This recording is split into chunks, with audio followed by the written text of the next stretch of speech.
Here's some radiation patterns, and I got this from W4RNL. Unfortunately, he has passed away, L.B. Sevick, a very nice gentleman. I talked with him many times, and partly about spouses passing away, but he was very knowledgeable about antennas. And he did a lot of work over 40 years, and a lot of this is available on his website. This is comparing one antenna over different types of ground. I doubt if anyone has the perfect ground, which is all the way up to here. Mostly, verticals tend to look like these lobes and these lobes. And I described this as the takeoff angle. The average takeoff angle, let's say about 10, 20, 35 degrees, let's say, something like that. Anywhere from 20 to 35, even 45 degrees. And then those inner lobes, if you're using a quarter wave vertical on lower frequencies, and if the sun would ever get its act together, you could use those to bounce up the atmosphere. Now we're going to compare this to a 5/8 wavelength. We have both the quarter wave, which is this inner line, and they're putting it over perfect ground, and then the 5/8 wave, quarter wave, 5/8 wave monopole. And if you'll notice, there's a 3 dB gain over much of the range, and even in the higher directions, you're getting gain over quarter wave vertical. The takeoff angle is lower, so you get out better lower than you do with the quarter wave. Let's see now, 3 dB gain, lower takeoff angle. Those are advantages that are only bought by adding a little bit more length to your antenna. So you might look like some of those C-Bear with their full wave whip, but you're going to get out really, really well. And you can mount those on your back bumper. J-pole. Here's the example of the J-pole. So if any of you have not seen one, here is an example. It can come in many different flavors. Mine is made out of copper plumbing, half-inch copper plumbing pipe with caps and L's and other parts, but it's soldered together really easy. Didn't you have a class one time at Ronald where people made them, just soldered them? About, what, 5, 6, 7 years ago, something like that. Oh, golly, was it that long ago?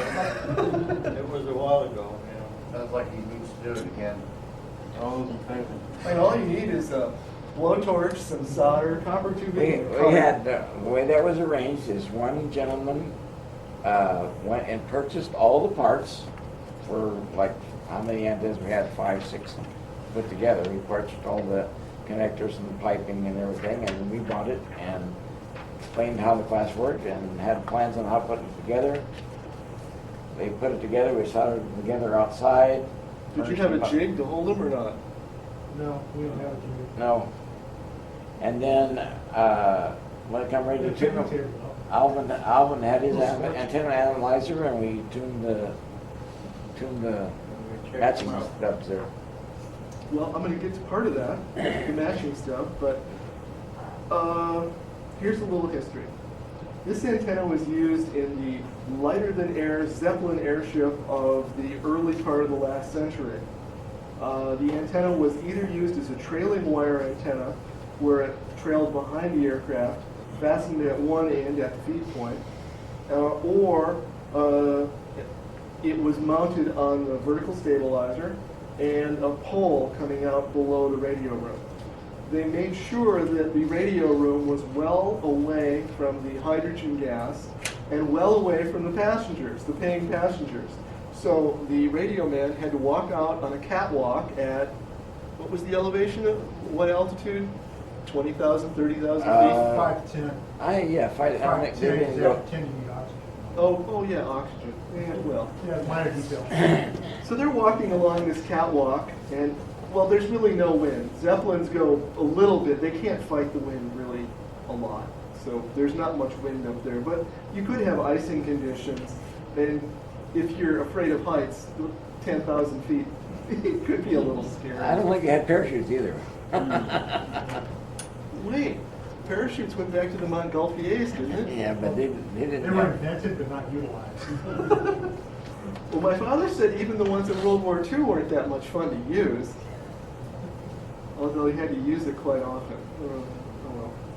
Anyway, so since they were using spark gap rigs and a key, I don't have a straight key here, but when you key a high voltage, you don't want to touch your key because there could be 300 to 600 volts present on your key, which can be a little bit of a zap when you touch it. But it makes a spark and it pits your contacts on your J38. You want to keep that away from hydrogen for some silly reason. So that's why they put those guys way out there. And that's why they made the J-pole antenna.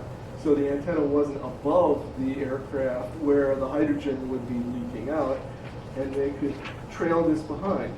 So what happens is you have a half wavelength antenna which is fed from the end. Normally you feed a half-wave dipole from the center at the high current point. At the end of the dipole antenna is a high voltage point, low current. So what they do is they put this matching stub of two quarter wave antennas attached together. So when it gets fed, the current flows in that direction, and it flows in this direction, but it also flows in this direction. So it's flowing down here and up here, which counteract each other, RF. So it's like this doesn't exist in the RF sense, but it does exist in the electrical sense. And they use it as a tuning stub. Now you need to connect your feed point. Right here is at 0. This antenna does not need a ground plane. It does not need radials or counterpoints because of this feeding, this matching stub. You take your antenna analyzer, and as you move the feed point up and down, you're looking for your totally, purely resistive point, getting rid of your reactance. That's, the J-pole is pretty easy to match once you have an analyzer, or in those days, they would use their pi tuner and make sure that their pi tuner had very little interaction. You didn't need to tune very much to make this antenna work because they were using tube rigs or even spark gap rigs that didn't have tubes. So you just, then you find a good feed point, which is purely reactive, purely resistive. Let's see now. I do have, yes. This is not really comparative, but on the bottom we have the radiation pattern looking at it from the side.